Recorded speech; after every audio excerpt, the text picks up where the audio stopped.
नमस्ते, मैं हूं डॉक्टर प्रिया भावे चित्तावर और आज मैं इस वीडियो के माध्यम से आपको बताऊंगी कि प्रेगनेंसी में स्ट्रेच मार्क्स या स्ट्राया ग्रेविडरम जिसे हम कहते हैं उससे हम बचाव कैसे कर सकते हैं। जी हाँ, प्रेगनेंसी का जो एक दौर होता है उसमें बहुत सारे शारीरिक और मानसिक चेंजेस होते हैं और उसमें से एक जो अनडिजायरेबल चेंज है, जो हम नहीं चाहते हैं हमारे शरीर में हो, वो है स्ट्रेच मार्क्स का आना। तो अक्सर हमें प्रेगनेंसी में इसके बारे में जानकारी नहीं होती। जब ये डिलीवरी के बाद स्ट्रेच मार्क्स दिखते हैं उस समय हम सोचते हैं कि क्या अब हम कर सकते हैं जिससे ये स्ट्रेच मार्क्स चले जाएं। तो आइए जानते हैं कि ये स्ट्रेच मार्क्स आखिर क्या हैं, ये क्यों बन जाते हैं, क्या कर सकते हैं जिससे ये स्ट्रेच मार्क्स का बनना ही हम कम कर सकें, और यदि ये स्ट्रेच मार्क्स बन जाते हैं तो इसका आगे हम किस तरह से निवारण कर सकते हैं। हमारी जो त्वचा है उसकी 3 लेयर्स होती हैं। सबसे ऊपर की लेयर होती है एपिडर्मिस, यानी कि जो हमारी चमड़ी होती है। चमड़ी या एपिडर्मिस के नीचे की लेयर होती है डर्मिस, और डर्मिस के नीचे होता है फैट और मसल। जब भी किसी व्यक्ति का स्किन स्ट्रेच होती है, यानी डर्मिस और एपिडर्मिस स्ट्रेच होते हैं, चाहे वो वज़न बढ़ने के कारण हो या प्रेगनेंसी में पेट बढ़ने के कारण हो या वर्कआउट करने के कारण मसल्स बढ़ने के कारण हो, तब ये स्किन स्ट्रेच होती है। एक लिमिट तक स्किन में इलास्टिसिटी होती है जब वो स्ट्रेच कर सकती है। जब स्ट्रेचिंग उस लिमिट से आगे हो जाती है तो डर्मिस जो होता है उसमें फ्रैक्चर्स हो जाते हैं, डर्मिस के अंदर स्कार्स बन जाते हैं। ये जो स्कार्स हैं इसे ही हम स्ट्राया कहते हैं। प्रेगनेंसी में स्ट्राया बनने के 2 मुख्य कारण हैं। पहला, जाहिर सी बात है कि शिशु जो है वो पेट में पल रहा है।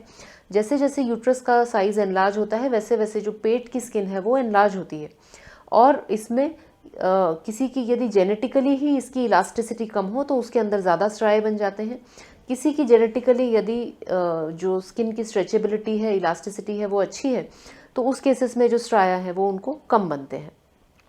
अब ऐसा है नहीं है कि केवल पेट पर ही प्रेगनेंसी के बाद स्ट्राया दिखते हैं। यदि हमारा वज़न ज़्यादा बढ़ गया है तो कूल्हों पर, ब्रेस्ट पर, हाथ पैर पर, पैरों पर भी स्ट्राया के निशान जो है वो पड़ सकते हैं। इसका बचाव जो है वो मुख्यतः हम 2 तरीके से कर सकते हैं। पहला ये है कि प्रेगनेंसी में बहुत ज़्यादा अनुपात से ज़्यादा वज़न गेन करना आप अवॉइड करें। प्रेगनेंसी में अक्सर ये एडवाइस दी जाती है कि यू शुड ईट फॉर 2, यानी कि आपको 2 लोगों का खाना एक जन को खाना चाहिए। ये बिल्कुल ही गलत है और इसके कारण महिलाएं जो हैं वो बहुत ज़्यादा वेट गेन कर लेती हैं प्रेगनेंसी में। एक हेल्दी वेट गेन, यानी कि 8 से 12 किलो जो है, इसे एक हेल्दी वेट गेन माना जा सकता है एक सिंगल प्रेगनेंसी में। उतना यदि आप करें तो स्ट्राया जो है वो हम पूरी तरह से तो नहीं मिनिमाइज कर सकते, पर काफ़ी हद तक उसको हम कम कर सकते हैं, यानी स्ट्रेच मार्क्स का बनना हम कम कर सकते हैं।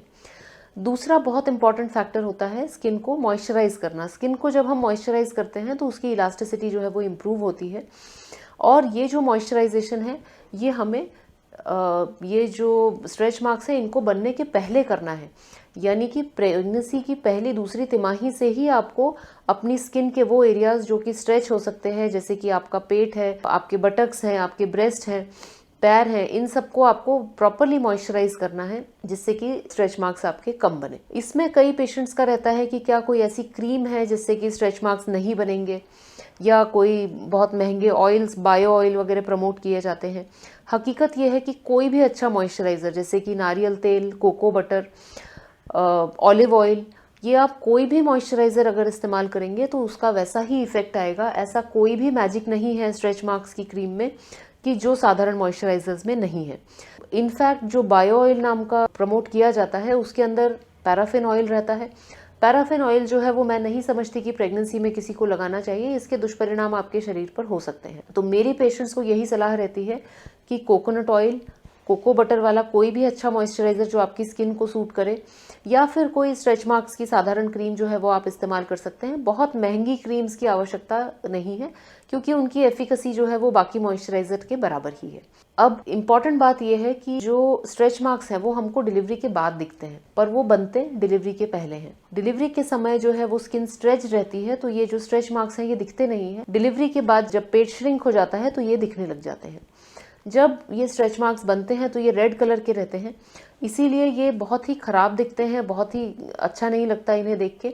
परंतु चिंता नहीं करिए, समय के साथ इनका जो कलर है वो अपने आप ही फेड होके ये वाइटिश हो जाते हैं और ये धीरे धीरे आपकी स्किन में ब्लेंड हो जाते हैं। कुछ लोगों में जेनेटिक टेंडेंसी होती है ज़्यादा स्ट्रेच मार्क्स बनने की। ऐसे केसेस में आपने सारे प्रिकॉशंस लिए हैं, आपने बहुत ज़्यादा वेट गेन नहीं किया, आपने स्किन को मॉइस्चराइज किया और उसके बाद भी आपको अगर स्ट्रेच मार्क्स बन गए हैं तो ऐसे में डर्मेटोलॉजिस्ट जो है वो कुछ खास तरह के ट्रीटमेंट्स करते हैं, जैसे कि डर्माब्रेजन है, लेज़र ट्रीटमेंट है। परंतु याद रखिए कि स्ट्रेच मार्क्स को पूरी तरह से गायब करना किसी भी ट्रीटमेंट से संभव नहीं है। इनका अपीयरेंस हम मिनिमाइज कर सकते हैं प्रिकॉशन से। इनको होने के बाद कुछ स्पेशल ट्रीटमेंट्स जैसे कि लेज़र और डर्माब्रेजन से हम इसको कम कर सकते हैं, परंतु पूरी तरह से जो है वो ज़ीरो हम इसे नहीं कर सकते। फिर भी मेरा ये मानना है कि 90% केसेस में यदि आप अपने वेट गेन जो प्रेगनेंसी में हो रहा है उस पर ध्यान रखें और स्किन को प्रॉपरली मॉइस्चराइज रखें, तो स्ट्रेच मार्क्स जो है वो लगभग 70 to 80% बनना ही हम कम कर सकते हैं। आशा करती हूँ कि ये जानकारी आपको पसंद आई होगी। धन्यवाद।